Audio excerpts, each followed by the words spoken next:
So if you were stranded in the Alaska wilderness and all you had was a hook, some fishing line, a knife, and some matches, would you survive? So today I'm walking down to the creek, and all I got with me is those essential pieces of gear.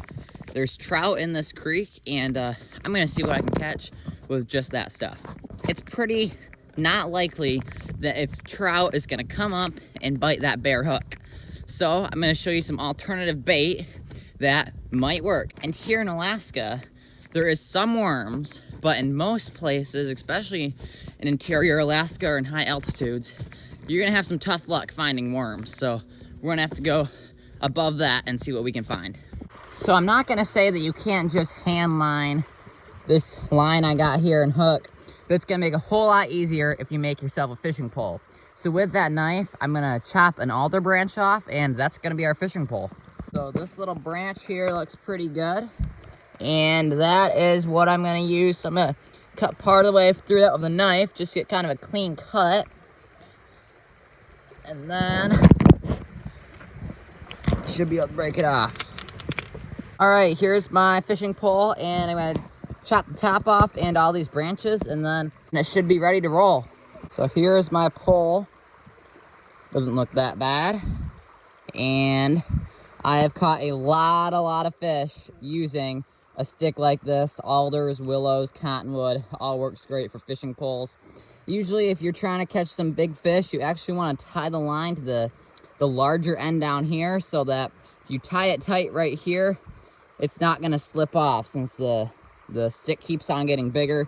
Today, I'm not going to worry about that, since I'm not going to be going after any giants. So I'm just going to hook it on to the small end here, and got a nice fishing pole. Another good thing is if you got a little bit of a Y at the end here, that also ensures that your line is not going to slip off the end of that fishing pole there. And I'm just going to do a regular knot, get it tied on there, and then I'm going to wrap the line around until I get to the distance I want, the amount of line, and then we'll start fishing. So if you can see that, that's my hook right there, swinging around. And I got it about 3 feet away from my rod tip. It's really hard to see the line on this camera. Sorry about that. And so yeah, 3 feet from my rod tip there. And that's the distance I want it.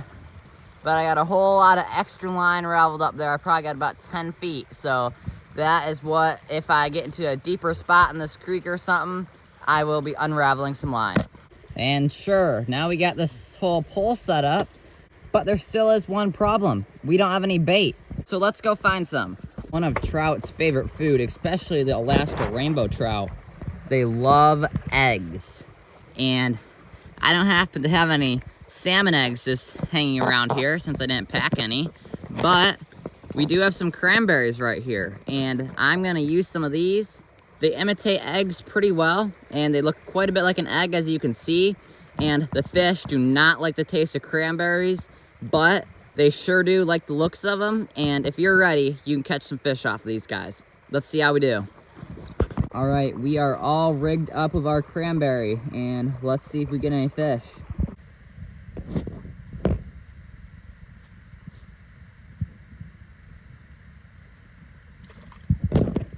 First little trout of the day. Not be big, but it's a fish. So if you're actually stranded somewhere, you'd definitely be keeping your fish. Today, there is laws around here. I'm not out in the middle of nowhere, so I am releasing these fish, but they definitely do look pretty tasty. And what kind of cranberry is best is what you might be wondering. Is it the more ripe berries, like these guys over here, nice and red and ripe? Or is it the less ripe berries, like these partially green ones? And it's really whatever you get to stay on your hook. The fish are gonna like the consistency and the looks of this kind of berry more, but it also falls off your hook more. And so something like these guys over here, who are quite a bit firmer but still have that reddish tone, they might be might be more in your interest when you're fishing with these berries. One more tip that I have about the cranberries before we move on is if they're cranberries, they usually will have a pit inside of there. And if you put your hook through the pit, it's a lot less likely to fall off. Right here, I got a different kind of berry I'm going to try after we just got that one trout on. one of the first casts with the cranberry, and this is a elderberry. And elderberries are relatively poisonous to humans raw, but they still do work as fish bait. On little trout. Right, so we have found out that elderberries and cranberries both work extremely well for trout. I caught both those fish on one of my first casts, and this is not an exceptionally good creek, and so we're gonna go on and try some different baits. Because you might not always be lucky enough to find those kind of baits in the Alaska wilderness. What about some dried leaves? Some old crunched up alder leaves from a dead alder. Let's see if these work. All right, I got a little dried leaf on there as bait, and the hope is that this is gonna imitate a fly. Let's see if it does or not.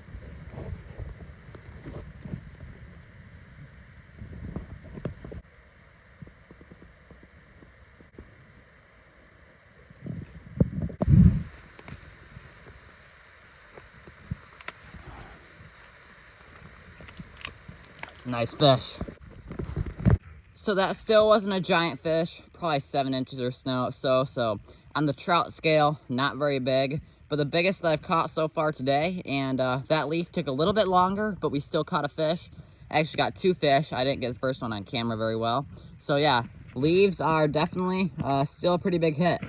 Unfortunately, Alaska has a law that you can't use any live bait for fishing, but minnows do work great as bait that I've used in other places. So if you're stranded out there in a last case scenario, minnows also do work. So I've given you 4 great baits today that work on most streams, and you'll definitely catch trout with them if you know anything about fishing. But I'm gonna give you a 5th one, and this is gonna be an interesting one. Let's see if it works. I guess I would not call this really a bait, but that hook's pretty shiny, and we're gonna see if we catch any trout just for that bare hook.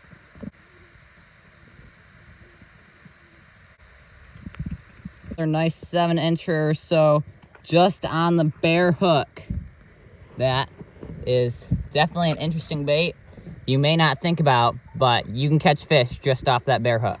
And fish love that shiny stuff, so if you got some tin foil or something, not that you'd have that in a survival situation, but you may have some tin foil with you, and put that on a hook and it makes it even more shiny. So all that stuff works. All of it's kind of odd and not ideal bait for fishing. The fish don't actually like the taste of any of it, but they like the looks, and that's all that matters if you can catch the fish. Also have to be on it. If you're fishing with salmon eggs, you can just kind of sit there all day and wait 5 minutes after the fish bit, and he's still gonna be there nibbling on the salmon eggs. Whereas this kind of fishing, as soon as he gets a little nibble of that bait, he's gonna be long gone because he didn't like the taste or the consistency of it. I encourage that you do the same kind of thing I am. Go out, try different baits, try different things. There's lots of different berries and baits out there. Right now, with what I showed you, pretty much anywhere you're at, where a creek is, you're gonna be able to find that kind of bait, from leaves to berries, bare hooks, and anything in between. So yeah, get out there, go to a trout stream, and see what works best for you. I'll also be making a follow-up video on how to cook these fish, because you're probably not gonna wanna eat them raw. Again, if it was a last case scenario thing, you probably could, but it sure isn't gonna taste very good. So you're gonna wanna start a fire and get those fish cooked up. So I will be making a video on my YouTube channel, Fail Randall's Alaska, about how to start a fire to cook these fish. And that is another great skill. If you're stranded out somewhere, you would probably need to start a fire unless it's in the middle of summer to stay warm. And even if it is in the middle of summer, if you fall in the river, you can still get hypothermia. If you can catch fish and you can find berries and you can make a fire, you can last somewhere a long time. So thank you again for watching, and I'll see you next time.